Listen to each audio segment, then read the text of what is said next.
30.427.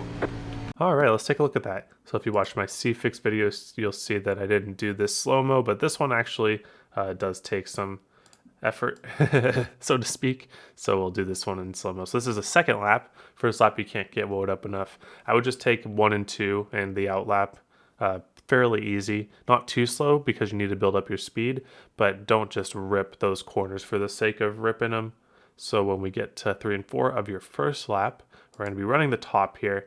And so the huge thing about running the top is that we want to be pretty much left sides on the seam, because if we're too close to the wall, we get dragged by it because of the wall aero physics.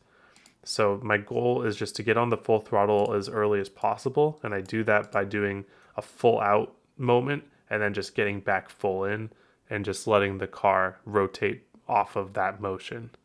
If you don't get full out of the throttle, it might tend to get tight and it'll be really hard to keep that line without drifting too high. So you'll see this one more time. Just take a look at my throttle here. Throttle all out and then all in, just kind of in one smooth motion, and that will keep the car from getting tight up into the wall. And then just keeping the lefts on the seam. Okay, so now we're going to bring it to the start finish line. I messed around with cutting apron on lap 1, but it just doesn't do anything. So left sides, get to the white line right as we get to the start finish line. That'll make our angle favorable for the tri-oval. Worth about 100th if you do it correctly. Nothing huge. So now we're going to go into turn 1, and this I was initially trying. So you can approach this 2 ways. I initially tried it with a little brake tap to get the car rotated, and then I realized that that's obviously kind of slow because we're brake dragging, and since this is qualifying, we can just burn the tires. So you're going to see me use a ton of wheel here, and we're going to drive this car pretty darn tight, and it's going to be very, very poor on the tires, but we're going to get to the white line at a decent angle by getting to about 30 to 40% throttle for a moment, and then bringing it back up smoothly and just cranking the wheel. It can handle it, surprisingly. I think I almost hit the apron there, but I don't think I did. So the angle that you're going to want here, you want to get to the white line pretty much where the dotted lines meet the white line. That's about where I found the best. Maybe a little bit later, honestly, yeah. So the slightly later apex will do a couple things. It'll make our angle better off the corner, which makes it harder for us to get loose. So you see I have a pretty straight angle off the corner. I guess if I apex too early, like let's say I apex right here, then I would have to like slide up and just stay off the wall for like half the corner, and that's just not good.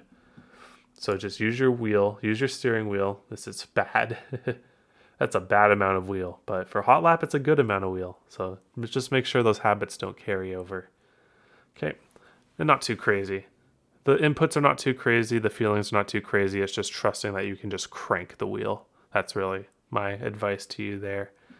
And then going into 3 and 4, we're going to do a very similar setup, wide entry, bring it down gradually. And again, we are cranking the wheel. Holy. We're cranking the wheel. We want to get a late apex. So if we got down too early, we wouldn't be able to keep up our momentum. Same idea as 1 and 2. This will feel a little bit different. I think it'll feel a little bit easier in my opinion. But getting down to the white as late as possible will help our exit. And so if you watch the C-Fix guide, you'll know that I pinned it down there. There's just too much momentum in this car to pin the car down off the corner. So we're going to let it slide up to the wall and then immediately back down the track to cut the apron for the finish. All right, we'll take a look at that corner one more time without me stopping along the way. But yeah, so we're going to want to achieve a wide entry and then as late of an apex as possible.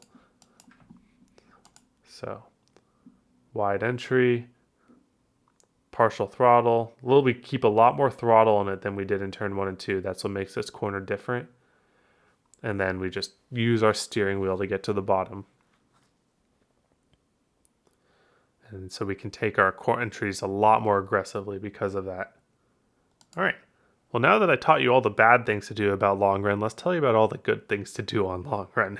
All right, so let's talk about long run for a little bit. So my vibe on this long run is it's going to be pretty much the bottom for almost the entire run.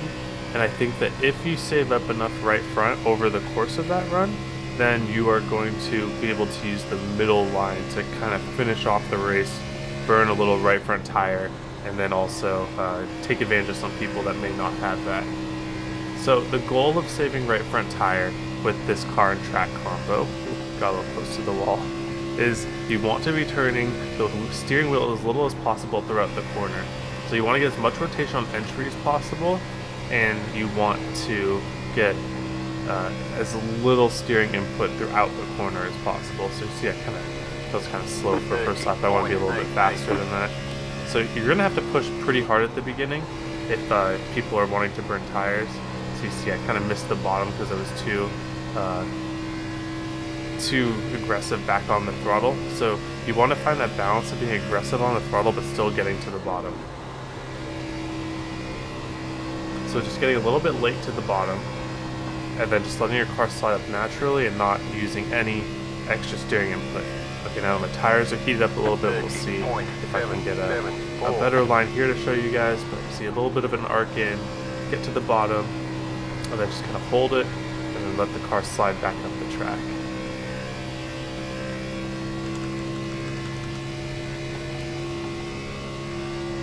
A little brake if you need to.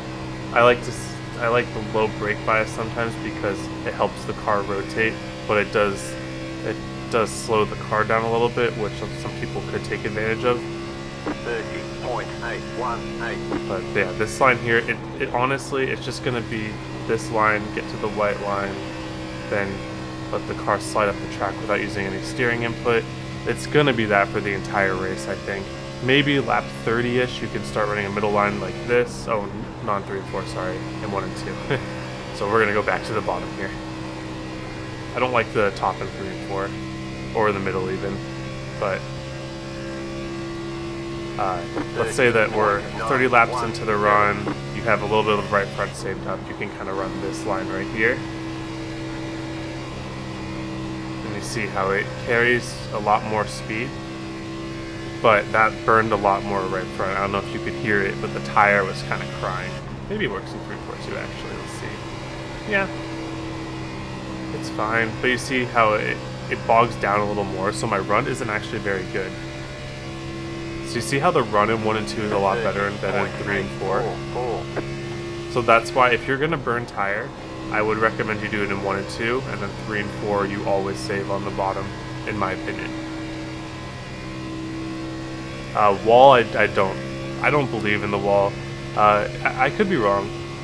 If somebody proves me wrong, or if I see it happening, I'll update you guys in the comments below throughout the week. But yeah, this wall isn't doing anything for me.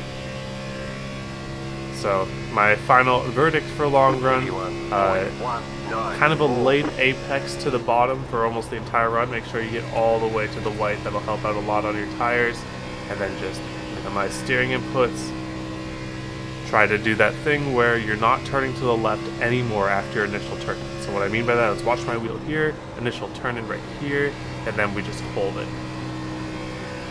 And no more steering, and then all we do is unload the wheel, and I actually unloaded it too late, but you get the point. It's kind of hard to talk and drive sometimes. 31.23. We'll do one more lap to show you guys. Use a little brake if you overdrive entry like I did there, and it'll help you get to the bottom. I think you're better off, your tires are better off if you just let off earlier. But if you're kind of missed the entry like I did there, you can always use a little brake if you need to. You see that was a good corner. You see how the car's getting loose? That's a good thing. We want the car to get loose. That means that we're driving the car pretty neutrally, or at least not on the right front. We're going to have to worry about that right front in this car, that's for sure. So let off early, get to the bottom. There we go. And then let the car slide up naturally, no extra wheel inputs, just keep off the wall. So yeah, gonna just be variations of that throughout the race. Obviously your corners will have to back up the longer you go in the race. And then if you have 10 laps to go and you feel like you got some right front in you, start looking in the middle in 1 and 2, see if you can make up some ground. Alright, good luck out there, and I will see you all on the track.